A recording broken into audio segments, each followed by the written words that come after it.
नमस्कार, स्वागत है आप सभी का गणेश एस्ट्रो हेल्प में। मैं हूं आपके साथ डॉक्टर दिलीप और बहुत बहुत स्वागत करता हूं आपका ज्योतिष के इस प्रोग्राम में। इस वीडियो में हम बात करने वाले हैं मकर राशि वालों के लिए, मकर लग्न वालों के लिए कैसा रहेगा आने वाला जून का महीना। जीवन के किस क्षेत्र में क्या उतार चढ़ाव आ सकते हैं, चाहे वो आपका करियर है, जॉब है, पढ़ाई लिखाई है, स्पिरिचुअलिटी है, अध्यात्म है, बिजनेस है, धंधा है, मनी है, फॉरेन जाना है, जो भी चीज़ें हैं सभी के बारे में बातें करेंगे।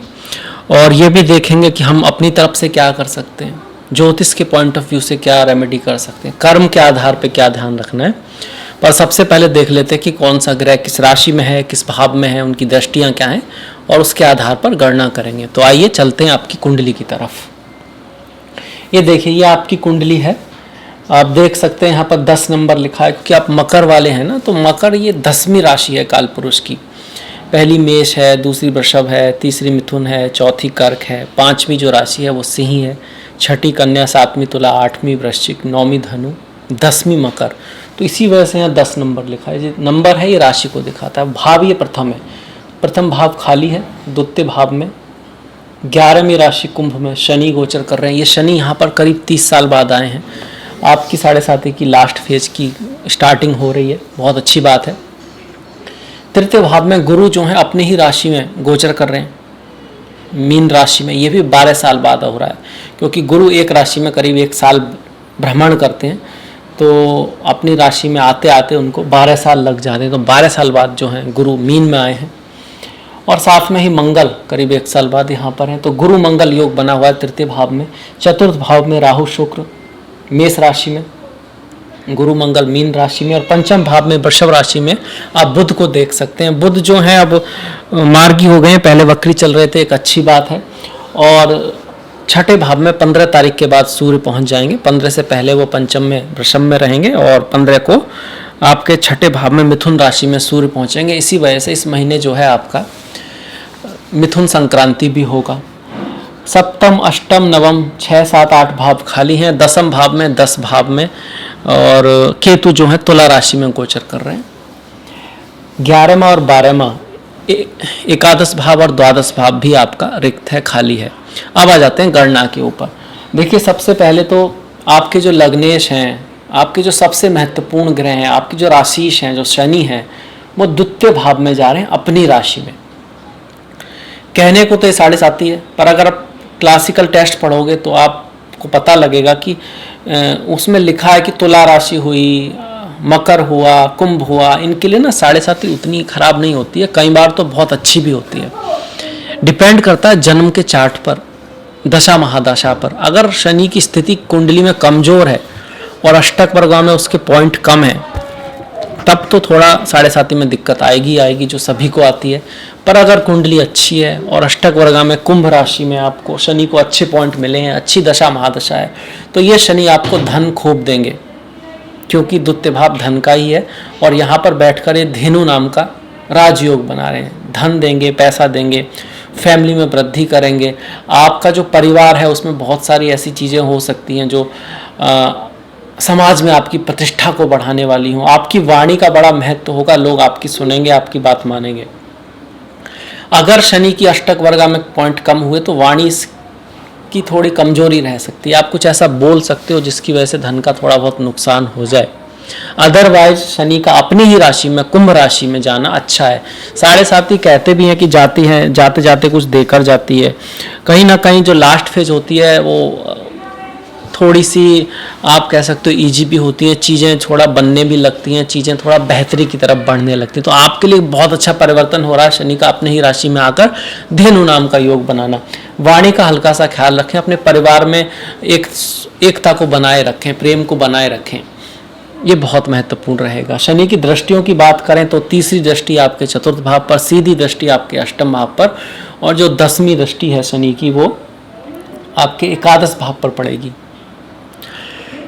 तो जो चतुर्थ भाव पर दृष्टि है तो मन में थोड़ा सा उदासी रह सकती है। माता के स्वास्थ्य का हल्का सा ध्यान रखना है। मातृभूमि से दूर जाने का योग बनता है क्योंकि जो द्वितीय भाव है वो भी कहीं ना कहीं आपकी फैमिली से जुड़ा है, चतुर्थ भाव भी। तो एक में शनि खुद बैठे हैं, दूसरे पर शनि की दृष्टि है, तो अपने जन्म स्थान से, माता से, भूमि से, बंधुओं से थोड़ा बहुत दूरी बन सकती है यहाँ पर। और चतुर्थ में राहु भी आ रहे हैं, वो भी इस तरह का योग बनाते हैं कि व्यक्ति के जो स्थान परिवर्तन होता है, अपने शहर को छोड़ के दूसरे शहर या अपने राज्य को छोड़ के दूसरे राज्य, और कई बार आजकल तो अपने देश को छोड़ के दूसरे देश में भी लोग जा सकते हैं, तबादले के चांसेस बनते हैं। माता के स्वास्थ्य का ख्याल रखने, अपने बंधुओं के साथ बनाकर रखें। कभी कभी कुछ डिफरेंस ऑफ ओपिनियन रह सकता है, उसमें ज़रूरी नहीं है कि कोई दूसरा व्यक्ति गलत हो या आप सही हो, ऐसा भी हो सकता है कि दोनों ही सही हो। तो इस बात को दूसरे के पॉइंट ऑफ व्यू को भी समझें। इसके बाद शनि की जो 7वीं दृष्टि है, जो अष्टम भाव पर है, वो सास ससुर के साथ, इन लॉज के साथ, फैमिली में कुछ थोड़ा बहुत आप कह सकते हैं कि रेस्पॉन्सिबिलिटी बढ़ेगी, जिम्मेदारियां बढ़ेगी, काम बढ़ेगा, पर आपस में जो इंटरेक्शन होता है, इमोशनल अटैचमेंट होता है, उसमें थोड़ी कमी आ सकती है। शनि की एकादश भाव पर जो दृष्टि है, जो कि बड़ा भाई, बड़ी बहन, सीनियर्स, आपसे जो बड़े हैं, उस पर पड़ रही है। लाभ का भी ये भाव है, मतलब लाभ में एफर्ट लगाना होगा, हार्डवर्क लगाना होगा, मेहनत करना होगा, प्लानिंग करनी होगी, तब जाके लाभ होगा। जहाँ पर भी शनि बैठे हैं और जहाँ शनि की दृष्टियाँ हैं, वहाँ ये बातें जरूरी हैं, अदरवाइज वो वहाँ रिजल्ट नहीं आएगा। जैसे कि सेकंड भाव में, धन के भाव में बैठे हुए हैं, तो धन के लिए प्रयास तो करना होगा, हार्डवर्क तो करना होगा, मेहनत तो करना होगा, प्लानिंग बनानी होगी। आपको पहले से पता होना चाहिए कि भाई इस साल क्या करना है, उसके अकॉर्डिंग फिर इस महीने में क्या करेंगे और फिर इस हफ्ते में क्या करना है, तो वो लेके आपको चलना होगा, तब जाके ये शनि आपको रिजल्ट देंगे। इसके साथ साथ वृद्ध लोगों का सम्मान करें। माँ काली की पूजा शनिवार की शाम को करें।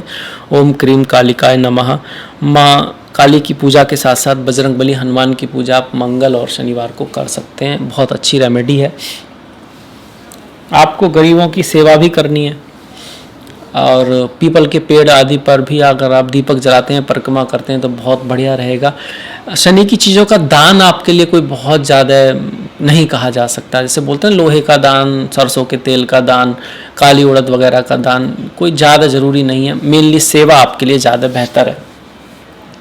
ये शनि की दृष्टियाँ हुई और रेमेडी भी हुई, साथ में ख्याल, ज्योतिष रेमेडी के साथ साथ जो वाणी का ख्याल करने को कहा मैंने, परिवार में एक सूत्रता बना के रखने को कहा, और इन लॉज और मैरिज लाइफ में भी हल्का सा ध्यान रखना है। ये बातें कर्म के लेवल पर भी हमको ध्यान रखनी होगी। इसके साथ साथ आलस्य से, गंदगी मतलब नहाना धोना, शेविंग करना, अपना ऑर्डर बना के रखना, ये सब चीज़ें कर्म के लेवल पर भी ध्यान रखना ज़रूरी है।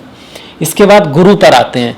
गुरु जो है, देखिए 12वें भाव में, 12वीं राशि में 12 साल बाद आए हैं। ये स्पिरिचुअलिटी, अध्यात्म की राशि है।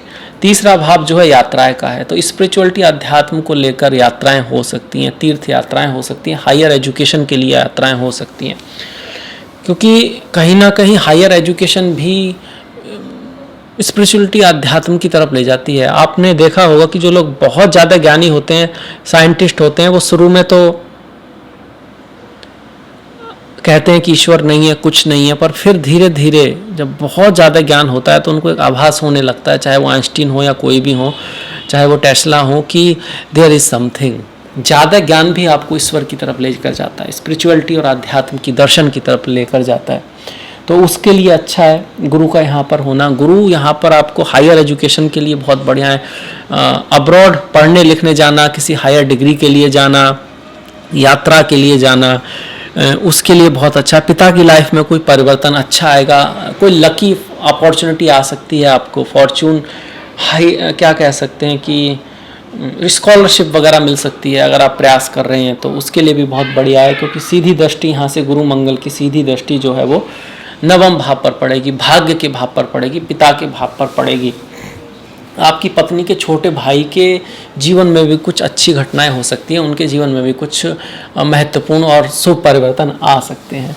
गुरु की यहाँ से 5वीं दृष्टि सप्तम भाव पर पड़ेगी। ये 5वीं यहाँ से लगाएंगे, 1 2 3 4 5, ये भाव सप्तम है। 1 2 3 4 5 6 7 सप्तम भाव पर पड़ेगी और कर्क राशि पर पड़ेगी, जो कि उनकी उच्च की राशि है।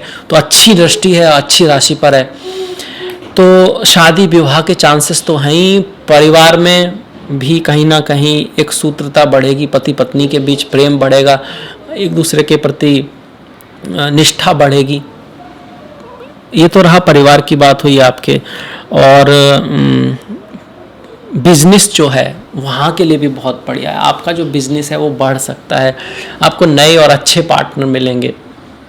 इसके साथ साथ आपका जो बिजनेस है वो फैलेगा भी, सही फैलेगा भी काफ़ी।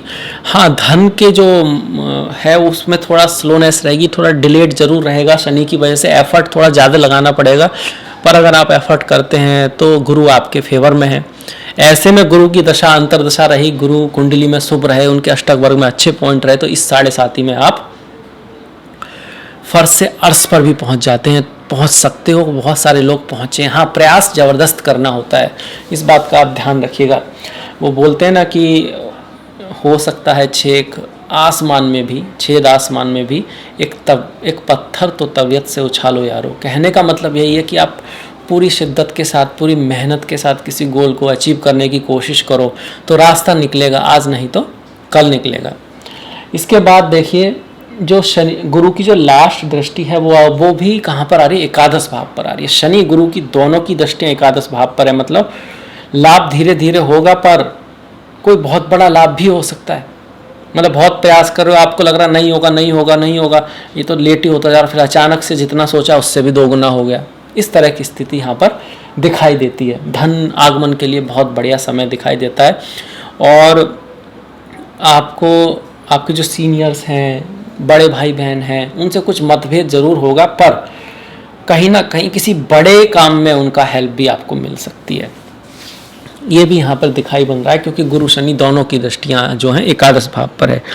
ऐसे में आपको थोड़ा सा नॉन प्रॉफिट ऑर्गेनाइजेशन जो होते हैं, जो सभी की मदद करने वाले ऑर्गेनाइजेशन होते हैं, ऐसे में कुछ दान पुण्य करना, आम जनता की कुछ सेवा करना, इस योग को और ज़्यादा बढ़ा देगा। गुरुवार के दिन ओम ग्राम ग्रीम ग्रोम सहा गुरुवे नमः इस मंत्र का जाप करना, और हल्दी के पानी में स्नान करना। अब जरूरी नहीं है कि आप पूरे पानी में हल्दी मिलाएं, आप थोड़ा सा हल्दी बाद में डाल सकते हैं, या फिर पहले थोड़ी सी हल्दी फिर स्नान कर सकते हैं, वो भी पॉसिबल है।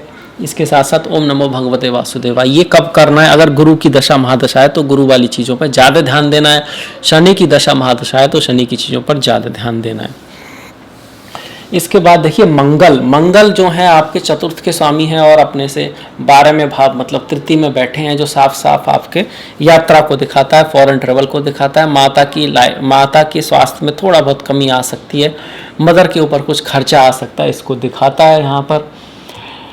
मंगल आपके लिए एकादश भाव के स्वामी भी हैं और तृतीय भाव में आ रहे हैं, तो छोटे भाई बहनों की लाइफ में कुछ अच्छा परिवर्तन आएगा। छोटे भाई बहनों के थ्रू आपको कोई लाभ भी यहाँ पर हो सकता है। मंगल की दृष्टियों पर अगर हम ध्यान दें तो चौथी दृष्टि जो है उनकी 6ठे भाव पर आएगी, सीधी दृष्टि उनकी भाग्य के भाव पर और 10वें भाव पर। 6ठे भाव पर मंगल की दृष्टि शुभ दृष्टि मानी जाती है, पर वहाँ पर राशि उनके मित्र की नहीं है, बुध की राशि है। अल्टीमेटली आपके शत्रु आदि का विनाश करेगा ये मंगल की दृष्टि पर। हाँ, कुछ मतभेद जो हैं अपने साथी गणों से रह सकते हैं जहाँ पर आप काम करते हैं, इस बात का ध्यान रखिएगा। मंगल और गुरु की सीधी दृष्टि जो 9वें भाव पर है वो एक अच्छी दृष्टि है, वो बहुत बढ़िया दृष्टि है, क्योंकि गुरु मंगल एक साथ दृष्टि पड़ी तो भाग्य के लिए अच्छा है, पिता के लिए अच्छा है। और आप जितना प्रयास करेंगे, प्रयत्न करेंगे तो भाग्य भी आपका साथ देगा, धीरे धीरे ही सही, शनि की वजह से।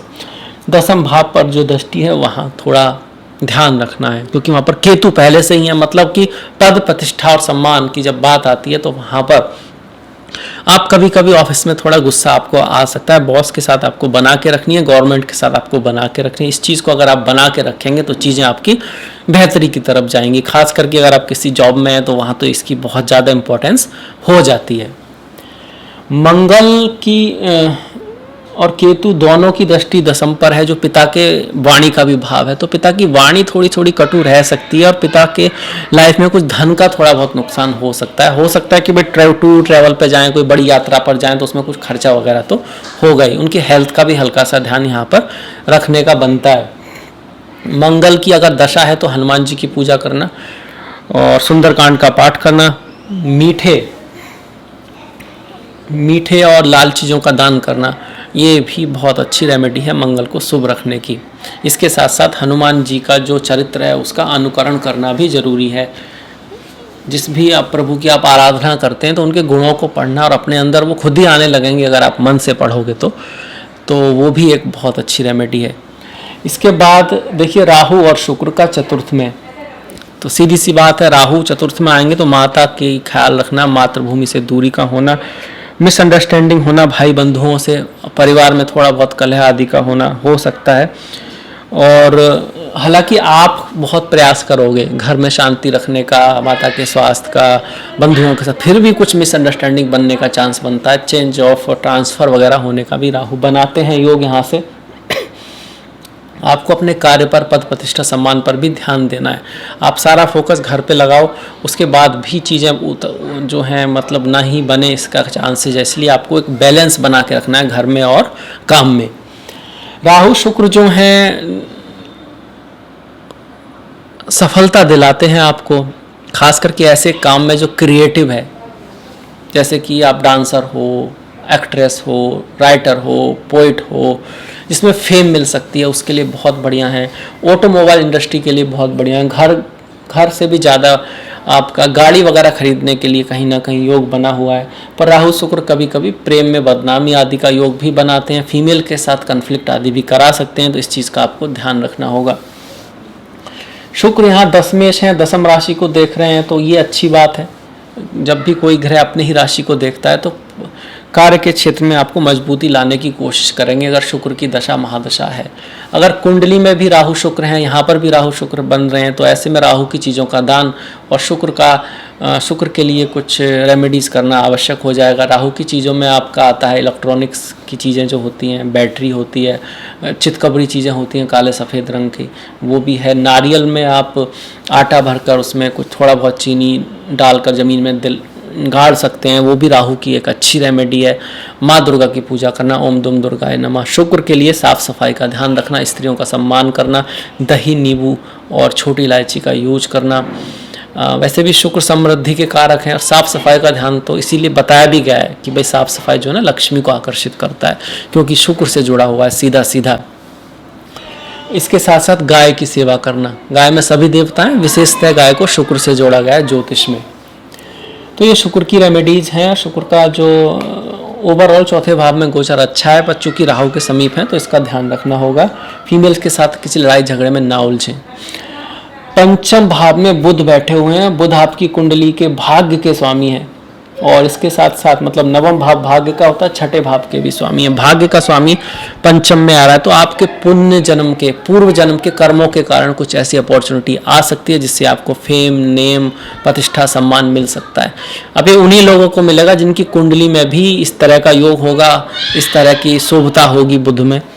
पर ओवरऑल गोचर की बात करें, पंचम में बुध आपका प्रेम को बढ़ाएंगे, आपस में कम्युनिकेशन बढ़ेगा, पति पत्नी के बीच, प्रेमी प्रेमिका के बीच भी संबंधों में मधुरता आएगी। इसके साथ साथ बुध जो है आपको पढ़ाई लिखाई में भी आप बड़े कॉम्पिटिटिव होगे, मेहनत करोगे, किसी भी कंपटीशन में आप विजय प्राप्त करने की कोशिश करोगे।